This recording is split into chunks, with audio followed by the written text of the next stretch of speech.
Yeah, it's just it's to go along with the puppy girl aesthetic. When that's never been the case for anybody. Personal growth is what makes our sentience a superpower, and my Therian bullshit was getting in the way of my personal growth. Stop with the Therian shit. When she said, "I know your puppy brain, but you still know right from wrong," that was her challenging me to be better. To not let myself stagnate. To not allow myself to be lost in my dissociations. She wanted me to remember that while she'll always be there to stroke my hair and say that she's proud of me, ultimately it's on me to make sure that I continue in my personal growth.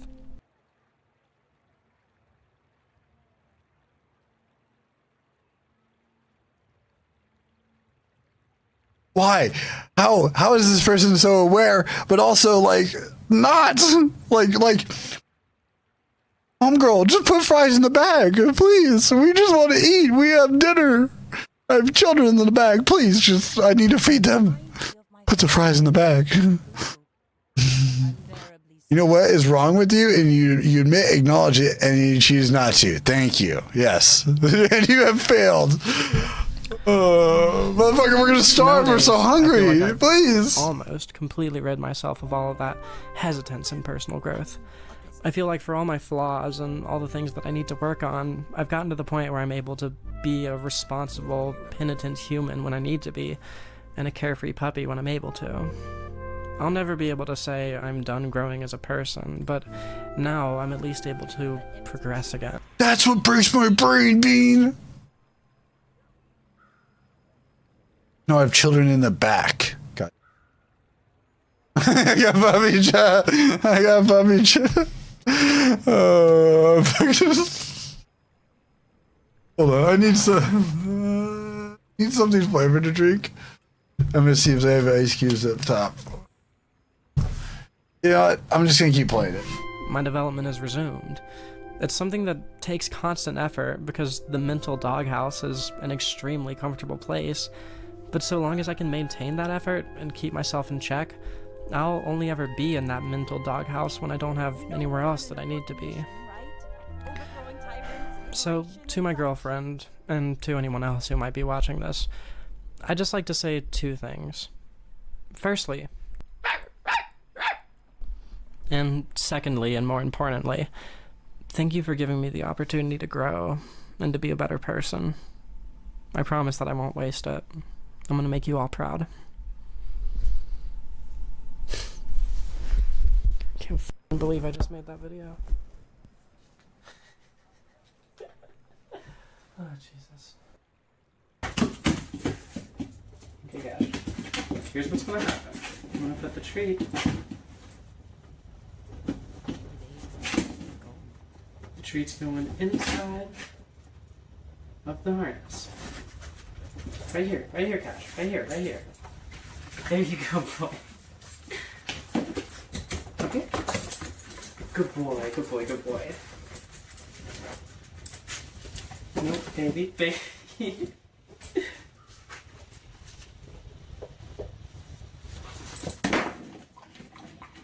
He got the rest of it. I don't even know how, he just dug it out of my purse. This does not help the point I was trying to make in the video one bit, Cash. You're ruining the thematic purpose of this outro by misbehaving. Come on, baby. You got your thing on this. A good boy. Okay. Here we go. Now you can go for a walk.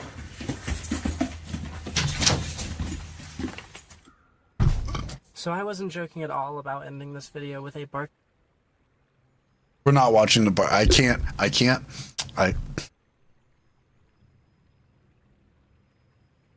Actually, I need to smoke a bowl and then we will. I'll just black out that part.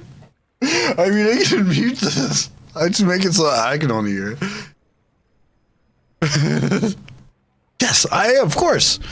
Of course. We hold all kinds of people accountable. Even if the people do think they walk on 4 legs. Mark. Right.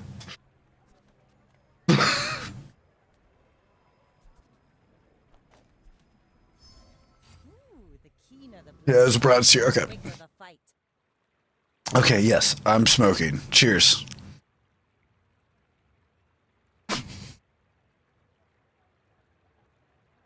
Do we? Tutorial.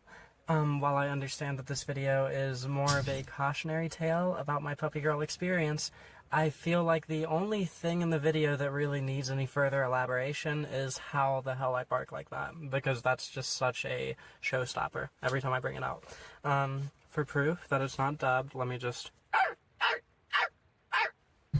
It's that simple. Every time I see... We don't move soon. I'll lead the mutiny myself. Fine. It's fine. It's fine. It's fine.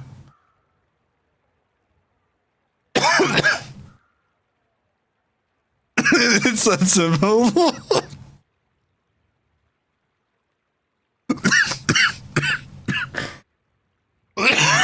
I know. Now do you remember? Now do you see why I was like, when I asked you, I was like, have you seen the dog girl? And we were talking about completely different dog girls. Now, how do you see when you were talking about dog girls and cringe on Insta? That this is why I thought of Leadhead? Down, anchors up.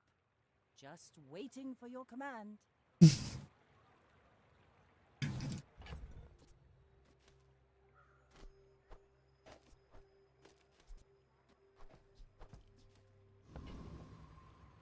Yeah.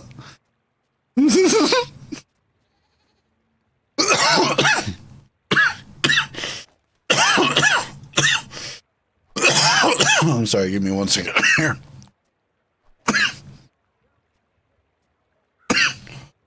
Okay.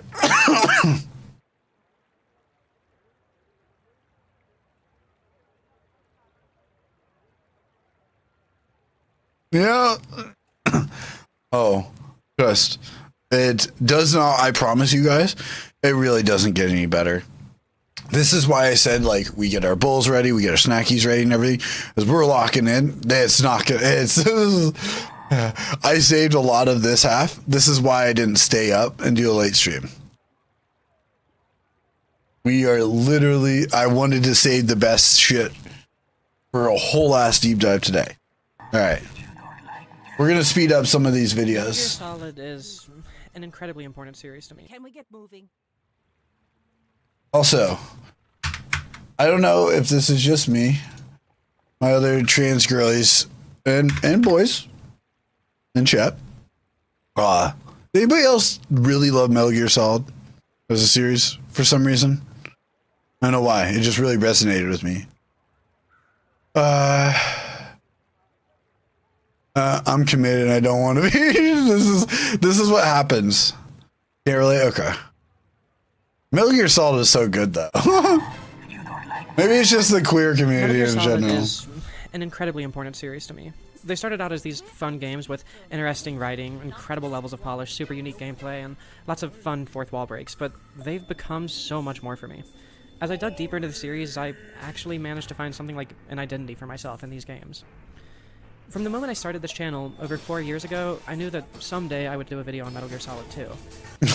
You should have known then 4 years ago. There's some day you're going to be trans. It was a super important game to me. I was essentially just waiting until I had gotten good enough at making these videos that I was ready, worthy of making that video. Eventually I did. I spent several months working on the script, whereas I only took a few days back then. I played through the game countless times, practically memorizing every single codec call and cutscene, and it all led to what I still think is one of the best videos on this channel, even as my editing, writing, and production... Stick around to watch me win. Better over the years. Watch my that's build. Not what's so important about that video to me. You have to stick around and watch my build. Fucking roll this pig. What's important about that video is this line. Metal Gear Solid 2 is incredibly important to me, and as a result, I'm going to talk about myself in this outro more than I typically do on this channel. Alright, we watched this video. We watched some of this video. To people who have seen enough of my videos, that line probably sounds ridiculous. These videos are very clearly just as much about myself as the topics I'm covering. What do you mean you got attacked again? Did you get... Huh?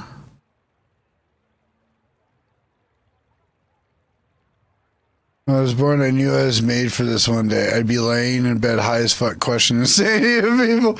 Yeah, well, You know what? Remember where it started. Remember who started this whole path for me. By the way, I knew this was going to be a video about a game series video essay that was really about you, how you resounded with it personally, and not actually talking about the game. Yep. I think that there's a trend set pretty heavily with Life is Strange. That's what makes my channel unique and at times alienating, but it's By the way, this has been up for a year and it's still only at 32,000 views. what the channel is, and this Okay, video fair. is when it became that. This video, or more specifically Metal Gear Solid itself, is what made my channel this way. And considering that this channel That's is fair. almost That's definitely fair. the biggest footprint I'll ever leave in this life, I don't think it's too much of a stretch to say that this series helped me Yeah? define my life. Good. It's out there right now. By me for good reasons? I don't know. Metal Gear lore, this is not a lore video by any means. I don't know. Rather than just looking at lore, we're pretty much just going to be looking at these games the same way that your English teacher wanted you to look at Siddhartha. I've made a I don't standalone know. video on almost every If you don't think it's that, if you think it, you can send it to me in Discord, in DMs. Solid game that Kojima directed. I don't know. Some of those videos I think are fantastic. I'm Others confused feel a little bit. A little bit pointless. Here's the thing though, while I'm super proud of videos like these three and think that they can stand on their own without relying on each other to fill in the gaps, Metal Gear Solid as a whole is about much more than the games are individually. The series is so much more than the sum of its parts. Metal Gear is a story about love and deterrence and life and family, sure, but beyond even that, it's a story about art and thought and emotion and feeling, and at the very bottom of the rabbit hole, Metal Gear is a series about existence. As I was writing this, I was looking at a 25,000 word script for a whole series analysis on Metal Oh look, another mention of a script. Gear. I wrote it about 2 years ago, and I've been sitting on it ever since. Plenty of time to like refine it. Committing to a single video that's several hours long isn't really financially or creatively viable for me, so I've decided I'd say Fallout was really defining for me as somebody. to split this up into multiple parts. I'd say that this Ultimately, if game, you watch this these videos series in order, resonated you'll with me a understand while, story but that not to goes this degree. So far beyond the Snake family, and so far beyond the literal narrative of the games. This is going to be one big story cut up into 5 parts, not 5 separate stories. Anyways, this is the Metal Gear Solid 1 part of the story. Metal Gear has followed a whole lot of tradition throughout its development. It can be something as iconic as using a box to hide from enemies, to something as subtle as the player always heading north as they complete their objectives, to something as memorable as the series' bleeding heart view of nuclear armament, to something as random as claymores becoming invisible after they've planted. These games are really connected in their ideas and themes, so to get a better idea of where it all started, where all these ideas were fathered from, we need to look at Metal Gear and Metal Gear 2 Solid Snake. We won't spend too much time here, because there isn't much to talk about that we won't be covering in the rest of the series. More than anything, I just want to establish now to unfamiliar players that these games do exist. Just like Metal Gear Solid, they have the corny boss fights and cartoony stealth and the preachy, heavy-handed monologue about war and the nature of soldiers. Lore-wise, all we really need to know is that this soldier named Big Boss created a mercenary nation called Outer Heaven because he was tired of being left without. That's what I don't know if anybody just saw my face for a second. I'm like standing there, I'm like, and there's like the AOL like connecting sound going on in my head, trying to figure out, did I miss like a whole section of Metal Gear Solid that like I never knew existed that looked like this? Like, I'm very confused. This is not the same Metal Gear Solid I remember. A purpose for existing after his war ended, and wanted to essentially create a military industrial Maybe it's just complex me. so that I don't know he who and other else. washed-up soldiers in the world could have a purpose again. Solid Snake infiltrates Outer Heaven, kills Big Boss, destroys a weapon called Metal Gear, and makes it out alive. Because like correct me if I'm wrong, but I thought Metal Gear Solid was on PlayStation originally. And not In the that. second game, the exact same thing happens. A soldier named Big Boss creates a mercenary nation, Solid Snake takes him down, yada yada yada, only this time, Outer Heaven is called Zanzibar Land. Like I said, I won't be getting too into those 2 games here in the beginning, but we're going to see a whole lot of reference. Dude.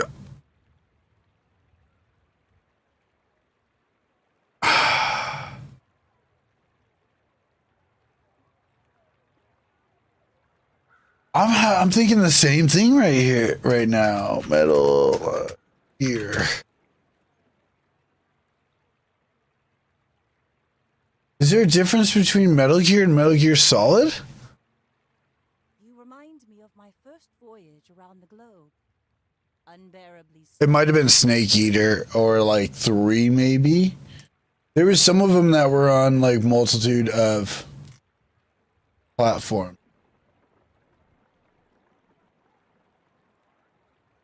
Oh, this person. Okay. My brain is thinking of Metal Gear Solid. This Leadhead is talking about the Metal Gear games that happened before. It was Metal Gear, then Snake's Revenge, and then Metal Gear Solid 2, or Metal Gear 2 Solid Snake, and then it goes Metal Gear Solid. And then it goes Metal Gear Solid 2 Sons of Liberty. Those are the ones that I thought.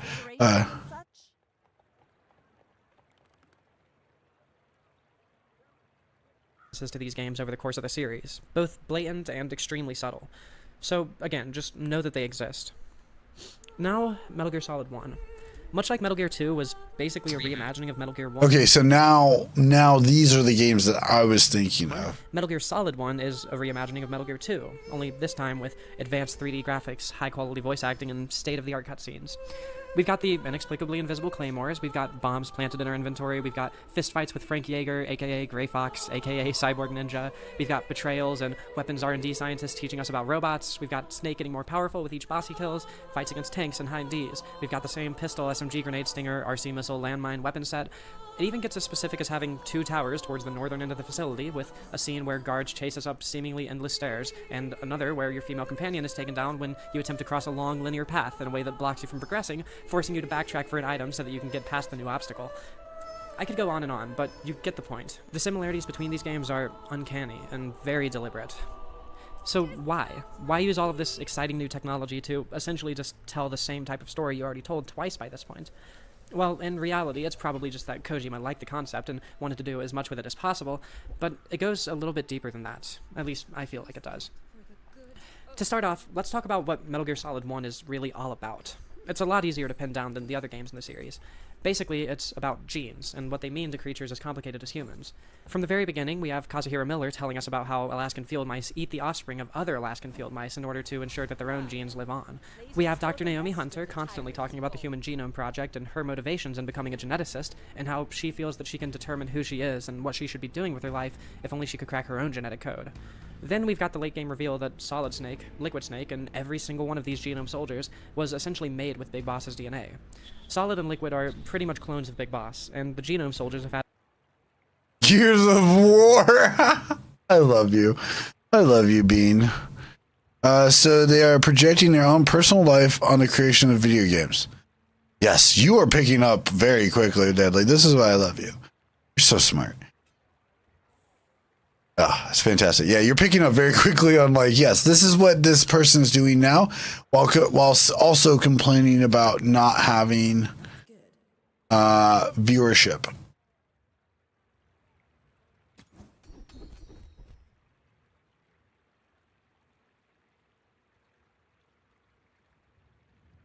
Dude, that's so annoying.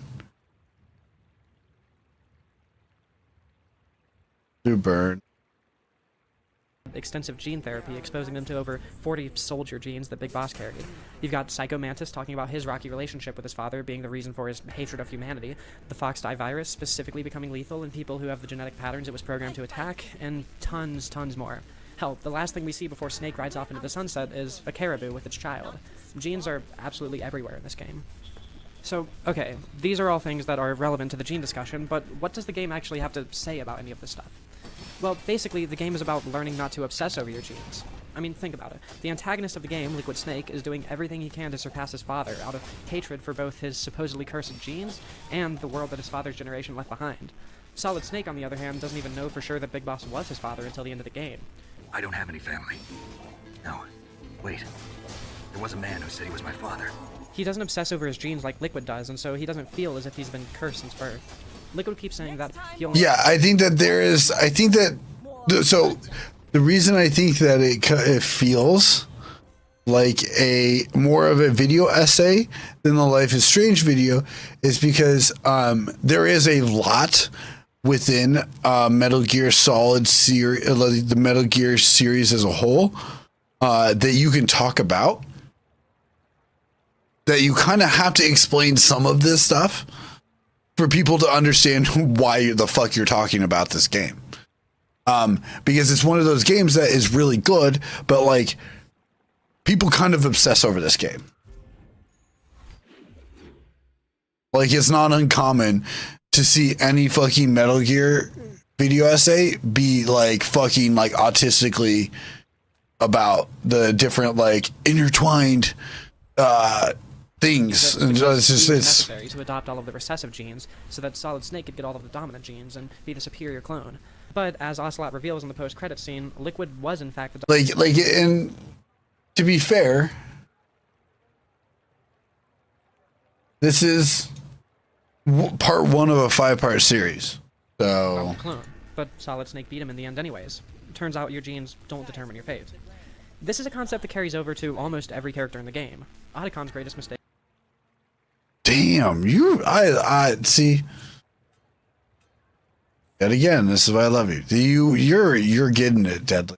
Like it's literally all they're trying to do is they're trying to, because there are such weird like that's why I say is Metal Gear Solid.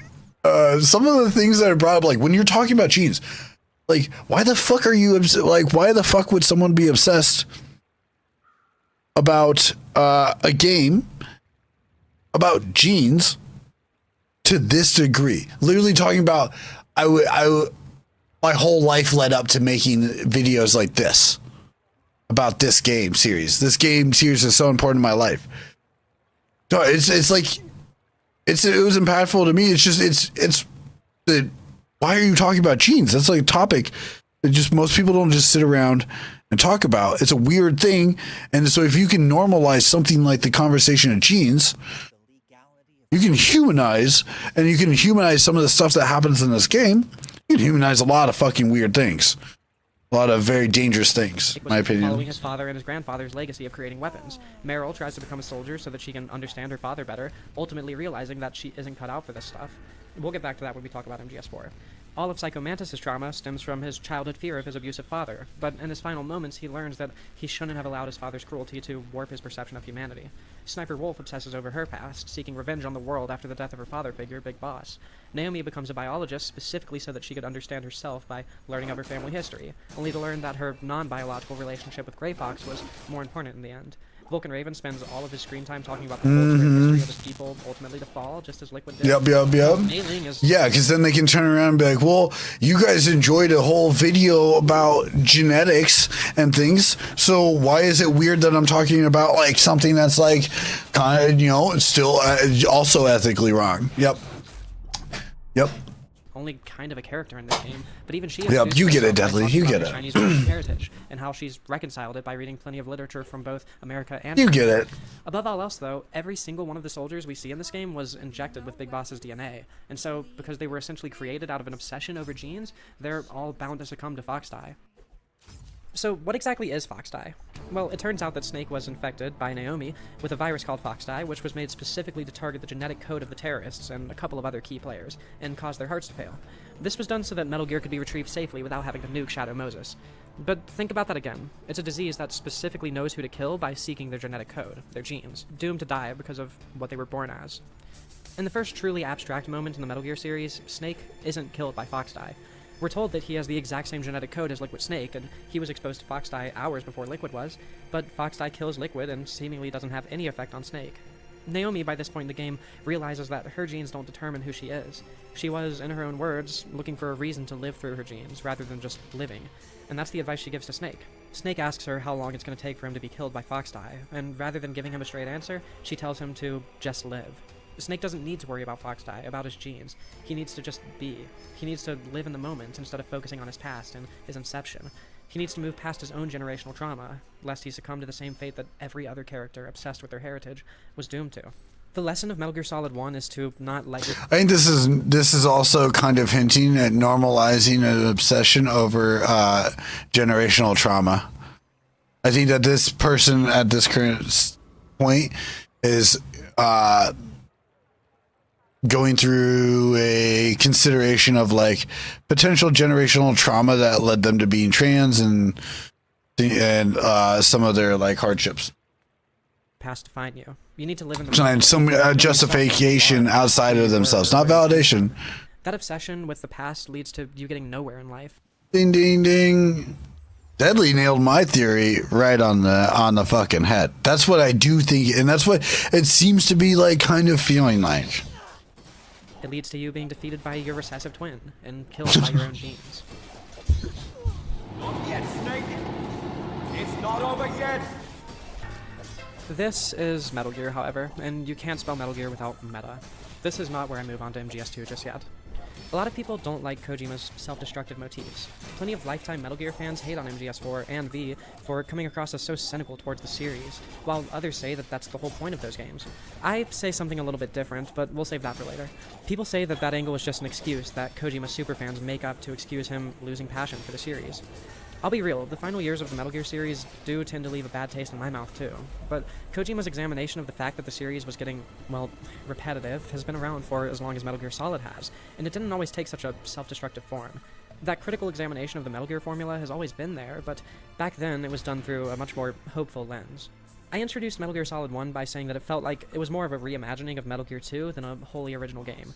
You've got very similar game mechanics, with very similar gameplay and plot progression, very similar set pieces and boss fights and so forth, only in 3D this time. Like I just said, however, Metal Gear Solid is a series all about learning to not obsess over your past and to not let your past define you, but that's exactly what Metal Gear Solid did. It let itself be defined by what Metal Gear already was. Well, with Metal Gear 2 being a game that feels more like a definitive version of Metal Gear 1 than its own game, and Metal Gear Solid feeling more like a remake of Metal Gear 2, I would imagine that any creator, Kojima included, would have wanted to move on to some other series by now. And that's exactly what Metal Gear Solid is all about, from this meta perspective at least. It seems to me like it's Kojima saying, and what he thought would be his last Metal Gear game, I'm not going to let my most successful game so far define me. I'm going to move on and create another great thing, rather than more of the previous great thing. Only, well, he wouldn't get to move on to a new series for about 20 years with Death Stranding. Kojima, much like Liquid, Mantis... I never even realized that either. She's a really big Kojima, like, fangirl. Yeah, you're right. Raven, Wolf, Ocelot, Naomi, Otacon, Meryl, the Genome Soldiers, Mei Ling would be doomed to being defined by his past. Right, the series' brutal, unceremonious ending in 2015, when he finally got to move on to something new. I'll see you all up ahead in the next video, where we'll be talking about one of my favorite games of all time, Metal Gear Solid 2. Okay, so then what comes next in the LHCU? Oh yeah, it is.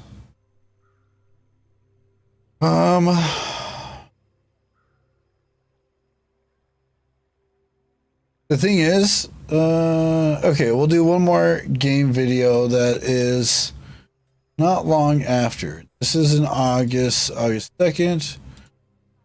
Okay, so this is 3 months later. Them, kissing them.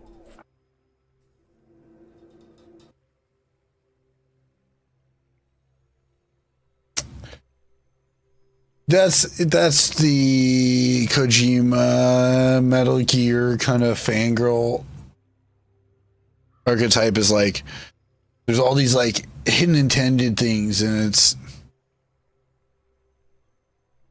I don't know if he came out about that stuff or not, so I don't know. Do you feel alone?